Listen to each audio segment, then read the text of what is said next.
जैसे कोई नशा कर ले, नशा, तो नशा करने वाला व्यक्ति पहचान खो देता है, पहचान खो देता है कि ये कौन है मेरे सामने, समझ रहे हो कि नहीं? वो पहचान खो देता है। जब ज्यादा नशा कर लेता है व्यक्ति तो ये पहचान खो देता कि सामने कौन है। नशा कुछ भी हो, हम ये नहीं कहते भांग ज्यादा खा लो तो भी बहुत नशा आ जाता है। भांग, भंग क्या बोलते हैं, भांग ही बोलते। ज्यादा पी लो तो उसमें नशा है, गांजा ज्यादा पी लो उसमें नशा है, शराब पी लो उसमें नशा है। नशा होता है कि नहीं? सब नशे की वस्तुएं हैं। सामने की पहचान ही समाप्त हो जाती कि है कौन है। एक बार हमारे चेले ने ज्यादा भांग पी ली, शिवरात्रि का टाइम था, तो सब पी रहे थे भांग, वो ज्यादा पी गया।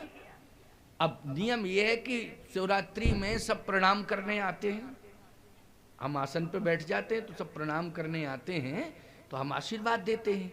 अब वो ज्यादा भांग पी गया, जैसे ही आया तो प्रणाम किया उसने, हमने कहा खुश रहो, तो बोला तुम भी खुश रहो। अरे हमने कहा ये तो गड़बड़ हो गया, इसको हटाओ यहाँ से, इसकी तो बुद्धि नष्ट हो गई है। ये पहचान ही खो बैठा कि कौन बैठा है सामने। ज्यादा उसने डोज ले लिया तो ये पहचान ही समाप्त हो गई। कहने का तात्पर्य मेरा ये है कि ये जितने भी राजा आए थे सब अभिमान के नशे में थे। किसके नशे में थे? अभिमान के नशे में। धन का अभिमान, पद का अभिमान, बल का अभिमान, है ना? बल का भी अभिमान होता है, पद का और धन का। तो किसी राजा को बल का अभिमान था, किसी राजा को पद का अभिमान था, किसी राजा को धन का अभिमान था कि मेरे पास इतना धन है, इतनी बड़ी स्टेट है मेरी, इतना बड़ा राज्य है, संपन्न राज्य है। निश्चित रूप से मैं जनक की बेटी के साथ विवाह करूंगा। तो किसी ने कहा कि तुम्हारे पास राज्य है, शक्ति है धनुष तोड़ने की कि नहीं? शक्ति भी तो, धनुष तोड़ोगे तब ना। राज्य से क्या मतलब है? यहाँ धन की शर्त नहीं है, यहाँ तो शर्त है कि जो धनुष तोड़े। यहाँ धन से संबंधित कोई शर्त नहीं है, यहाँ जाति से संबंधित कोई शर्त नहीं है, यहाँ तो बल से संबंधित शर्त है कि जो बलवान धनुष तोड़े। क्यों भैया?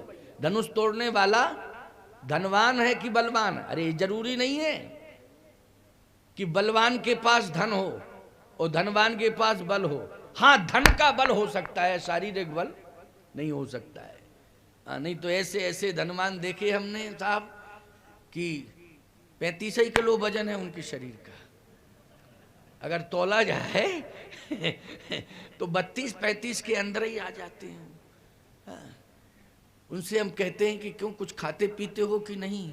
बोले हाँ खाते। कलकत्ता की बात है साहब, वहाँ मेरी कथा हो रही थी। हम कहा कुछ खाते वाते हो कि नहीं? बोले हाँ खाते तो हैं। क्या? बोले मूंग की दाल का पानी हो बिना घी की रोटी। मूंग की दाल का पानी, डॉक्टर ने यही बताया है।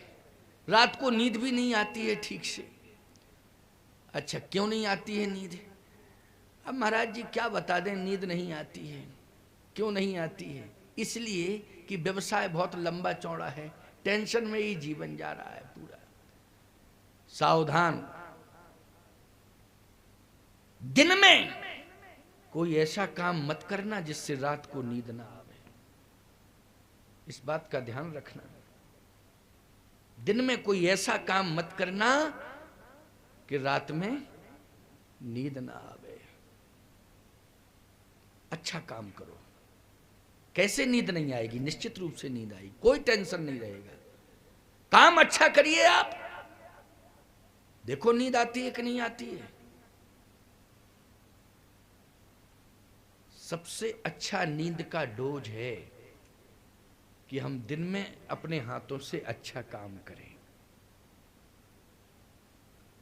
जब अच्छा काम हम करेंगे तो निश्चित रूप से हमारे नींद को ही नहीं, हमारे संपूर्ण जीवन को और हमारे संपूर्ण परिवार को स्वयं योगक्षेमम वहाम्यहम, भगवान स्वयं अपने हाथों से संभालेंगे। और जो भगवान के हाथों में सो रहा हो उसे नींद नहीं आएगी प्यारे?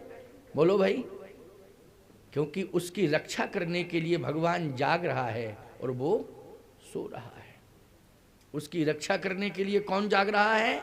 परमात्मा जाग रहा है, और वो निश्चिंतता से सो रहा है। क्यों? अनन्यास चिंतयन्तो माम ये जनः पर्युपास्ते तेसाम नित्याभियुक्ता नाम योगक्षेमम वहाम्यहम्।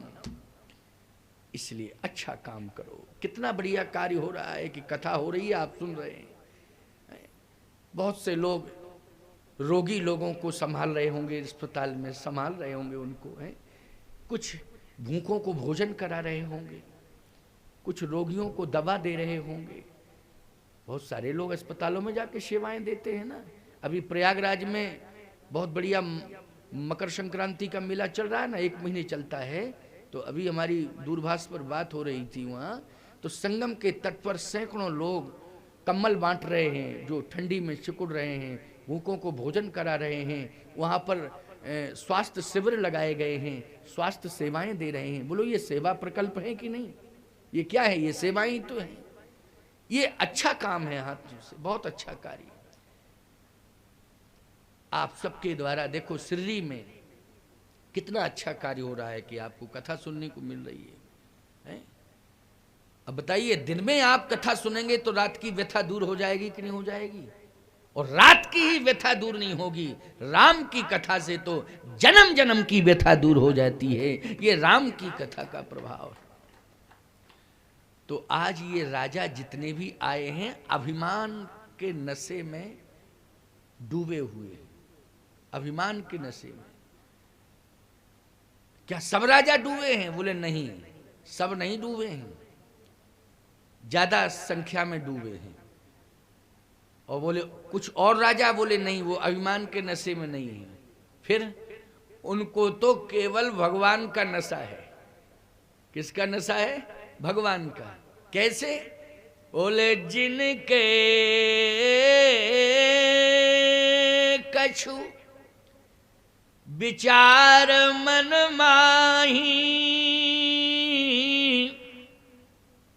विचारवान जो राजा हैं, कौन राजा? विचारवान राजा। बोले वो भगवान के नशे में डूबे हैं। कैसे? वो कहते हैं जगत पिता रघुपति विचारी, ओ भरी लोचन छविले हो निहारी। बोलो ये भगवान के नशे में डूबे कि नहीं डूबे? कि भर लोचन छवि ले निहारी, भगवान का दर्शन करो। देखो बैठे हुए हैं, प्रभु का दर्शन करो, जीवन धन्य हो गया। बोलो भगवान के नशे में डूबे कि नहीं ये राजा? ये राजा ही हैं जो कहते जगत पिता रघुपति विचारी, भर लोचन छवि ले निहारी। ये भगवान के नशे में डूबे हुए हैं।